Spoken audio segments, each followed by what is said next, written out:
की सीरीज जिसके अंदर दो नंबरों के बीच में जो गैप है वो अगर सेम रहेगा तो उसे अरिथमेटिक प्रोग्रेशन कहते हैं। एग्जाम्पल के लिए जैसे 5, 8, 11, 14, 17, 20 और ऐसे सीरीज आगे चलती जाए। तो इन दोनों के बीच में गैप 3, 3, 3, 3, 8। तो इस सीरीज को एपी कहते हैं। अभी जरूरी नहीं है बढ़ ही रहे हो, नंबर कम भी हो सकते हैं, जैसे 20, 16, 12, 8, 4, 0, -4, -8, -12 एंड सो ऑन। तो इनके बीच में गैप -4 का है। तो गैप निकालने के लिए गैप को कहते हैं, डी से डिनोट करते हैं और इसे कहते हैं कॉमन डिफरेंस।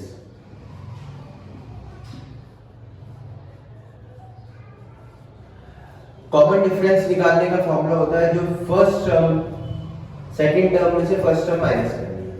अगर इनके बीच में गैप निकालना है तो 16 -20 -4।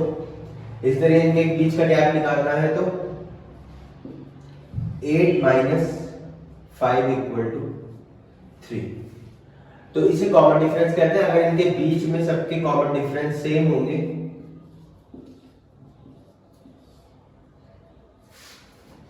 तो इसे क्या कहेंगे, एपी, अरिथमेटिक प्रोग्रेशन।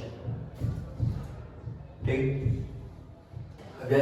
ये एपी, इसमें कुछ टर्म्स होते हैं। ए का मतलब होता है first term.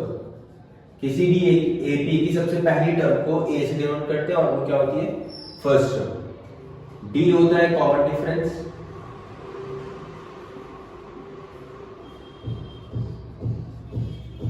D common difference.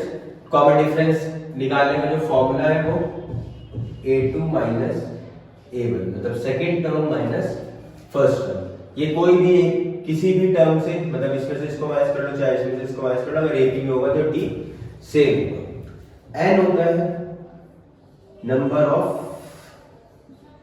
Term. किसी भी एपी के अंदर कितनी टर्म्स है या कौन से नंबर पर कोई टर्म है तो उससे एन से डिनोट करते हैं। और फिर आता है एन होता है nth टर्म।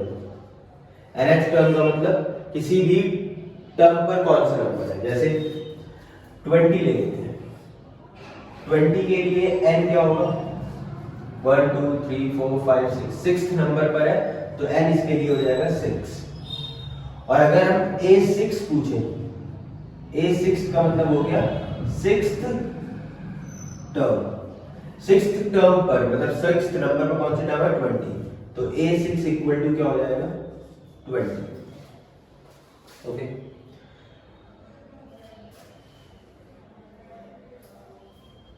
इसी तरीके से अगर n = 4 है तो A4 क्या होगा, फोर्थ नंबर पर कौन सी टर्म है, 40। और इसी तरीके से अगर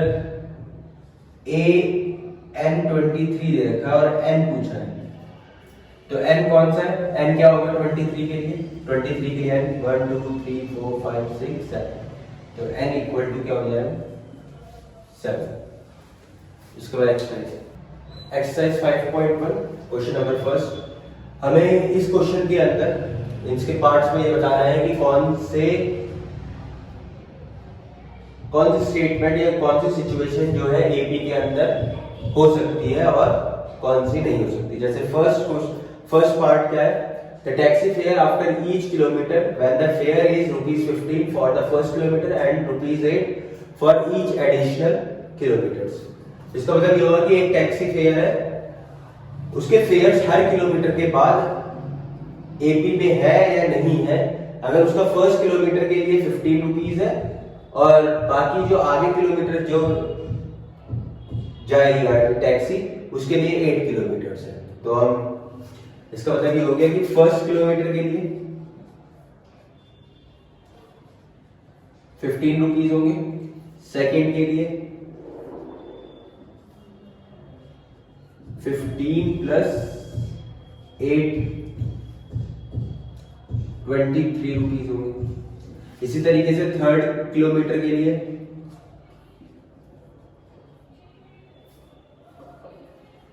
23 प्लस 8 31। इसी तरीके से फोर्थ किलोमीटर के लिए 31 प्लस 8 39। ऐसे ही सो ऑन चलते रहेंगे। इस अगर हम एपी निकालें तो 15 23 31 39 और सो ऑन। तो हम चेक करते हैं कि इनके बीच में डिफरेंस कितना है। D 23 minus 15 8 31 minus 23 8 39 minus 31 8। तो इनके बीच में जो डिफरेंस आ रहा है वो इक्वल आ रहा है। So it is an A. Okay, जैसे इस question second part, the amount of air present in a cylinder when a vacuum pump removes 1/4 of the air remaining in the cylinder at a time. इसका मतलब हुआ कि एक cylinder के अंदर एक वैक्यूम पंप लगा हुआ है जो कि एक स्ट्रोक पर 1/4 ऑफ द गैस, मतलब उस सिलेंडर के अंदर जितनी गैस है उसका 1/4 पार्ट खींच लेता है हर स्ट्रोक पर, जितनी गैस उसमें प्रेजेंट होती है। तो मान लेते हैं let the volume of air present at a time is V। तो हर स्ट्रोक में every stroke pumps 1/4 of the gas, 1/4 of the gas. It means initially पहले जो है कितनी गैस थी V। फर्स्ट स्ट्रोक के बाद इसका 1/4 निकाल लिया जाएगा, मतलब V माइनस V1/4। इस गैस का 1/4 गैस निकाल लिया तो ये कितना बचा 3V/4। सेकेंड स्ट्रोक के बाद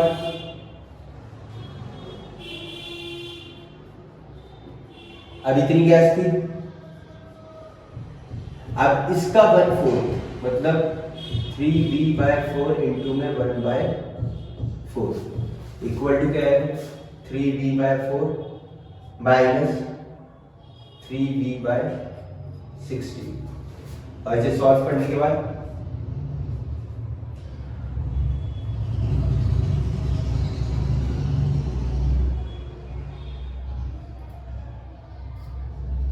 (9V/60).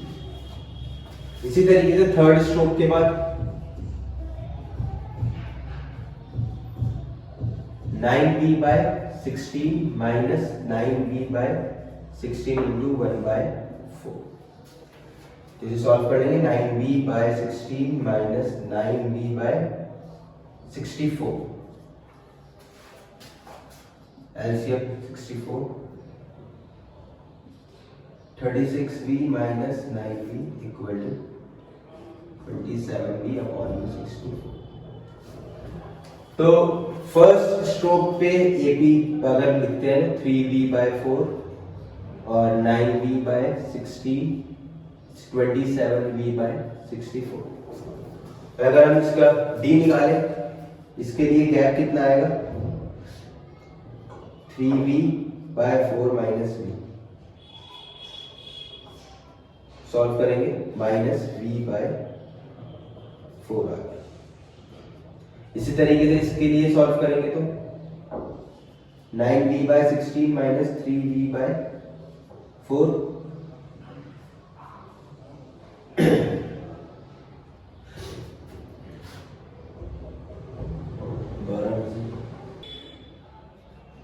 3